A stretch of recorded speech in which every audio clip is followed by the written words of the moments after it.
ओम साई राम। साई श्रद्धा सबुरी channel में आप सभी भक्तों का बहुत स्वागत करती हूँ। भक्तों को मैं बोलना चाहूँगी, आप हमारे चैनल को सब्सक्राइब करें, हर एक वीडियो ज़रूर देखें और एक नोटिफिकेशन ज़रूर चेक करें। और स्क्रीन में जो नंबर है इसमें फ़ोन करके आपका एक्सपीरियंस हमारे चैनल के साथ शेयर करें। 15 अक्टूबर शिरडी में बाबा का महासमाधि दिवस मनाया था, जिसमें 4 हमारे लकी रेड बाबा का फोटो लगाया हुआ था हमारे बाबा के शरीर में। इसका मतलब क्या है? इसका मतलब यही है कि बाबा हम भक्तों को एक मैसेज देने की कोशिश कर रहे हैं। जो ये लकी रेड फोटो है वो हम सब भक्तों को मानना चाहिए। हम भक्तों के घर में वो रेड फोटो लेके रखना चाहिए। इस रेड फोटो में बाबा विराजित है सर्वदा। वैसे तो बाबा चारों ओर विराजित है, हर एक मूर्ति में बाबा का, हर एक स्वरूप में बाबा है, पर ये लकी रेड फोटो जो है वो बहुत ही चमत्कारी फोटो है। तो भक्तों को मैं बोलना चाहूँगी, आप लोग जैसे भी हो, आपके घर में वो रेड फोटो ज़रूर लगाए और स्थापित करें। इस फोटो में बाबा विराजित है, वही बाबा हम सभी भक्तों को आज दिखाए हैं। तो इसीलिए भक्तों को मैं अनुरोध करती हूँ, फिर से शुरू से आप लोग देख रहे हैं साई श्रद्धा सबुरी चैनल, लकी रेड बाबा का फोटो आप सभी भक्तों को बोल रहा है कि आप अपने घर में लकी रेड बाबा को ज़रूर लाइए। बाबा का जो लाल ड्रेस वाला फोटो है ज़रूर लाइए। हम लोग शुरू से ही ये कोशिश हमारे चैनल के माध्यम से जारी है। ऐसे बहुत विलेज एरिया है जहाँ पे बाबा का नाम तो लोग सुनते हैं पर बाबा को ठीक से पहचानते नहीं, पर बाबा का रेड फोटो ज़रूर पहुंच गया उनके उस एरिया में। तो ये बहुत ही चमत्कारी फोटो है, तो देरी मत करें, अपने घर में वो रेड फोटो को ज़रूर स्थापित करें। ओम साई राम। जीवन की उपलब्धि क्या है? जब आप अपने जीवन को किसी सत्कार्य में समर्पित करोगे, उसका जो उपलब्धि है, उसका जो आनंद है, वो सबसे महत्वपूर्ण है। वो पैसे से भी आप लोग खरीद नहीं सकते हैं। जब कोई इंसान आपको मन से, दिल से आशीर्वाद देगा, ये आशीर्वाद आपके जन्मों जन्मांतर यही काम आएगा। इंसान का जन्म किस लिए हुआ है? कुछ कार्य करने के लिए। उसका भी एक लक्ष्य है। हर एक इंसान का एक लक्ष्य होता है। आपका भी कोई लक्ष्य है, कोई मकसद के लिए आप इस पृथ्वी पे आए हैं, और हमारा भी कुछ किसी ना किसी मकसद से हम लोग इस धरती पे जन्म लिए हैं। इसका विचार, इसका भावना हमारे ईश्वर हमारे लिए करके रखे हैं। ये किसकी वाणी है? ये हमारे साईं बाबा की वाणी है। बाबा वैसे बहुत सारी वाणियों में हम लोगों को जीवन में कैसे चलना चाहिए, कैसे अपनी जिंदगी बितानी चाहिए, इन सभी में सीख देते हैं। और बाबा बोलते हैं कि अगर तुम्हारे मन में कोई इच्छा हो तो तुम वो सिर्फ मुझसे बात करो, मुझसे बोलो, मैं तुम्हारी हर एक इच्छा को पूरी करूंगा। इसके विनय और इसकी विनम्र में तुम्हें सिर्फ और सिर्फ ईश्वर का नाम जप करना है और विश्वास रखनी है। विश्वास और भक्ति दो चीज बहुत ही महत्वपूर्ण है। इंसान ऐसे बहुत सारी समय में क्या होता है, उसका जो विश्वास है वो डगमगा जाता है। ऐसा क्यों होता है? इसीलिए कि उसका जो आत्म का मनोबल है वो खुद अपने आप पे ही वो नहीं रख पाता। इसीलिए उसका आत्मविश्वास कम पड़ जाता है और वो विश्वास भी डगमगा जाता है। ये नहीं करिए। अपने आप को शक्त करे, सामर्थ करे। योग है मन की शांति। आप अगर मन स्थिर करके कुछ भी करेंगे, वही आपका साधन होगा। योग है आत्मा से परमात्मा का मिलाप।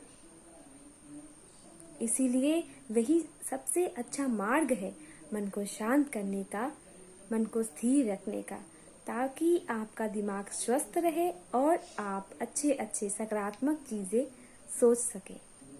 तभी आप एक सच्चा इंसान के हमारे साई भक्त ने उनका एक्सपीरियंस हमारे इस YouTube चैनल के साथ शेयर किया है।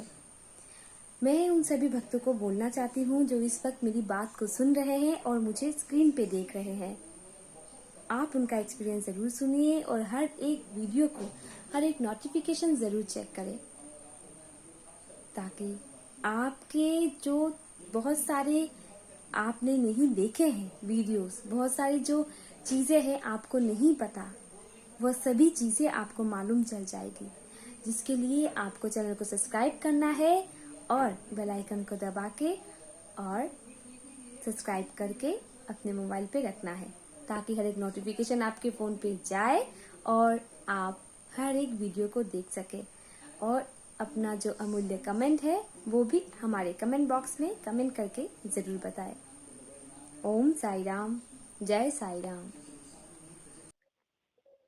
हमारी मतलब कि दूसरी शादी हुई थी।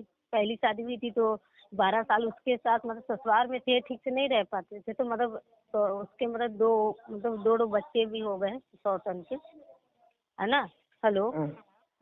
तो वहाँ पे 12 साल काटे हैं, 10 साल का मेरे पास बेटा भी है दीदी। तो फिर अचानक से 12 साल कैसे तैसे जीवन उल्टा पुल्टा कटा। वो इलाहाबाद में किराए पे रहता है, मेरी सास, हम, देवर, हमारा एक लड़का, हम यही बनारस में रहते थे अपने निजी मकान पे। तो मेरा पति दूसरा कर लिया, तो उसका एक लड़का एक लड़की भी है, हैं 4 साल की लड़की है, साल भर हो रहा अभी एक लड़का हुआ। तो हम 12 साल सहते सहते हमसे बर्दाश्त नहीं हुआ। बीच में अभी साल भर पहले मेरे पिताजी भी गुजर गए, हमारे फादर गुजर गए। अब उसी टेंशन में जब 12 साल इसका इंतजार करते करते मतलब 7-8 साल से 10 साल से हमारे पति से कोई सामना नहीं, कुछ नहीं, कोई कांटेक्ट नहीं, है ना। वो इलाहाबाद में जाके बस गया। हम अपनी सास से हमेशा 2 साल से कहते थे मेरे पति को बुला दो, पति को बुला दो। तो जब उसने दूसरी कर लिया तो हमने केस कर दिया। जब केस जीत गए तो हमको मेरी वकील ले जाके घर छोड़ दी। हम अपनी सास से हमेशा कहते थे मेरे पति को बुला दो, तो वो 2 साल से बड़ी पैर गिरते थे, बड़ी गिड़गिड़ाते थे, मगर वो नहीं आया। अब उसके बच्चे का दो बच्चे का गाड़ी बन गया। सहते सहते 12 साल कर गया। अचानक से हमारी छोटी बहन की शादी एक लड़के के साथ लगी थी, तो मतलब किसी बनारसे में सिगरा पे एपी मॉल के सामने, तो उससे हमारी मुलाकात हो गई। अभी बीच में 6 महीना पहले की बात है, यही 18 मई। तो उससे बातचीत होते होते होते उससे हमारे में मतलब थोड़ा लगाव ज्यादा बढ़ गया। मैं समझ गई ना, लगाव ज्यादा बढ़ गया, मतलब प्यार हो गया। तो फिर उसके बाद वो शादी करने के लिए तैयार हो गया। तो हम लोग 5 बहन हैं और 2 भाई। हमारे पिता मर गए 20 साल और माँ है तो बूढ़ी है, एकदम कमजोर है, मतलब शुगर की बीमारी है, बूढ़ी सी हो गई है। तो हमारी चारों बहन अपने अपने ससुराल रहती हैं, मतलब सबके पति अच्छे मिले। अब दोनों भाई की शादी गई, बस मेरा ही थोड़ा गड़बड़ी चल रहा था। तो अचानक से ये जो हमारा दूसरा वाला पति था, तो अचानक से हम शादी करने को तैयार हो गया। सबसे एकदम कहने लगा। 5-6 महीना में फोन पे बात की, तो हमारे बड़े जीजा दीदी लोग से मिलके मंदिर से शादी ब्याह हो गया। 18 मई को मेरी शादी हुई थी। हेलो।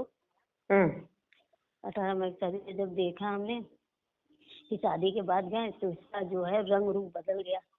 हमने पहले बोल दिया था कि हमारी माँ भाई मेरे पिता नहीं है, कुछ दे नहीं सकते। तो उस समय बोला कोई बात नहीं, हमको कुछ नहीं चाहिए, ऐसा ही हम कुछ भी, खाली तुम्हारी जीजा शादी कर दे मंदिर से, हमको मुझे बस तुम चाहिए और तुमको हमें कुछ नहीं चाहिए। मतलब बेवकूफ बनाया, मतलब गुमराह कर दिया। फिर करके ले गया। फिर वहाँ पे बस 10 से 15 दिन, 20-25 दिन ढंग से था। फिर धीरे धीरे उसकी तीनों बहनें रंग बदलने लगी, बुरा व्यवहार मेरे साथ होने लगा। आदमी बहुत बदतमीज निकल गया। बंद करके 5 तल्ला पे मारे, खूब मारे। खाली अपने बड़े भाई को पे शक लगाए, अगल बगल अड़ोसी पड़ोसी को पे शक लगाए, सबको अगल बगल रिश्तेदार में कोई ननद के दामाद लोग आ जाए, कोई आ जाए, शक लगाए। धीरे मतलब इतना शक्की था, खाली बेल्ट से मारता था, खाली बेल्ट से। अभी 1 हफ्ता और है उसको हम तलाक दिए।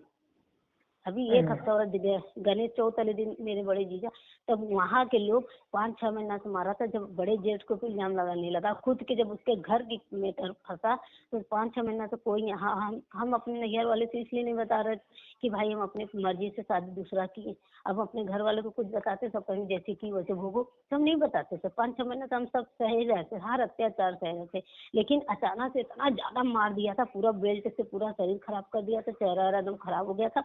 तब उसके घर वाले उसके लड़का के घर वाले, उसकी मतलब कि भाभी, उसके भतीजा तीजा, उसके भैया या फोन करके हमारे बड़े जीजा दीदी यहाँ पूरी बात बताएं कि आप लोग आज लड़की को जान बचाइए, नहीं कुछ हो जाएगा तो हम लोग पूरा परिवार फंस जाएंगे, ऐसे ऐसे कहे। तो हम यहाँ से, हमारे दीदी के सब बच्चे बड़े बड़े हैं, सब गए भाग भाग के, हमको गोदाम में ले जाके मार रहा था बंद करके। तो सारे बच्चे हम लोग को तुरंत से उसको पकड़े।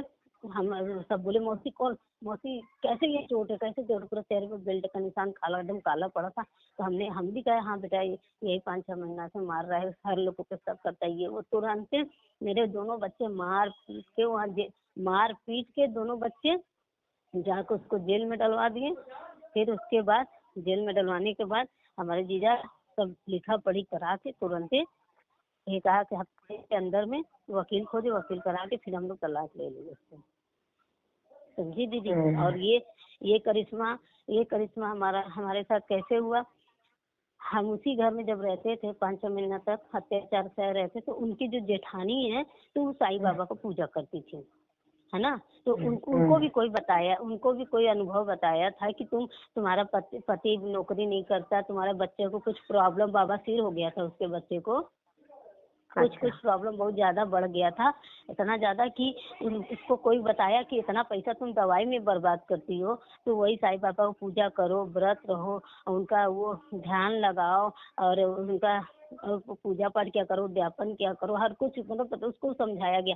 तो वो कम से कम 10 साल से 8-9 साल से साईं बाबा में, वही मेरी जेठानी जहाँ अभी शादी हुआ था, है ना, मेरी जेठानी कही कि तुम साईं बाबा व्रत रहा करो जी, और तुम्हारा हर परेशानी देखती रही खूब मारता पिटता है इसको, तुम्हारा आदमी का दिमाग सही हो जाएगा। तो आदमी तो नहीं सही हुआ, मगर हम उसका हरकत से समझ गए कि जब ये हमको दम जान से मारने को तुलाए, तो ये बाल बच्चा आएगा तो ये क्या मेरे बच्चे को मार डालेगा, है कि नहीं। हम क्या इधर दरिंदा आदमी, हाँ, रात रात भर जगाए मारे पीटे, ना चैन से खाए ना रहने दे। और घर नहीं, वहाँ के लोग डर के मारे उससे इतना डरते थे, कोई बोलता नहीं रहा। जब कोई मारे पीटे सब अपना अपना दरवाजा बनते, इतना हरामी आदमी था ना, इतना कमीना आदमी था। तो हम इसका नेचर देखते देखते देखते देखते हम प्रण कर लिया कि फिर मेरा दिल अंदर से बोला जैसे कोई कि तुम साईं बाबा का व्रत रहो, तुम व्रत रहो। तो हमने घर में सबसे कहा कि हम ये व्रत रहना चाहते। मूर्ति तक नहीं था, तस्वीर तक नहीं था। तो हमारे जेठ की लड़की को पैसा दिया, 40 रुपया दिया, वो गए 100 रुपया का तस्वीर ले आए, हम उनको अपने कमरे में रख दिया। फिर अंदर जैसे कोई कहा अरे पूजा तो कर लो, आज तुम्हारा तस्वीर आया है, साईं बाबा आए हैं, तो उनको पूजा उजा कर दिए। फिर हम पहला व्रत 5 व्रत उठाए, और जैसा ही, और वहाँ मेरी ननद एक ही छोटी है, सबसे ननद छोटी, वो भी साईं बाबा को मानती है, तो वो व्रत रह चुकी है। तो वो बोली कि पहले पीला कपड़ा को उसको हल्दी में वो कर दो, और करने के बाद पूरा उनको पहना दो, उनको जो मानना है पैसा उसमें 2 रुपया 11 रुपया रख के बांध दो उनके आगे। तो हमने वैसे ही पूरा काम किया, और जैसा ही 5वां व्रत हुआ, जैसा ही हिलवा पूरी बना के मंदिर गए साईं बाबा को, प्रसाद सबको बांटा। जिस दिन उद्यापन किया उसी के 1 हफ्ते बाद दीदी यही बांध के रखे थे कि ये बाबा इस घर से नरक से, इस दलदल से, इस राक्षस आदमी से पीछा छुड़ा दो, इसने हमारा जन्म जिंदगी से तलाक करा दो बाबा, इससे हमारा पीछा छुड़ा। ऐसे ही उद्यापन किया, वही 1 हफ्ते बाद निकल भी गए साईं बाबा के इच्छा से। देखिए तलाक भी, गणेश चौथ दिन तलाक भी हो गया। अब क्या, आजकल जाके हमारे जीजा सारा सामान वहाँ पड़ा था, हम मार्केट में इंसान सामान बटोरेगा, कपड़ा गहना, मतलब जो भी कुछ था सब अपना जीजा लेके आ गए। लेकिन कुछ सामान दिया गहने में, 2 सामान दिया, 2 सामान रख लिया, वकील से बताए हैं शायद दे दे। तो यही सब हमारे ऊपर दया बरसा है। अब यही है कि जहाँ हमारा पहला ससुराल था वही जाने के विचार बन रहा है कि अब वहाँ पर मेरा लड़का रहता है ना, आता जाता, मेरा देवर लेके आता जाता है, 10 साल का मेरा बेटा है।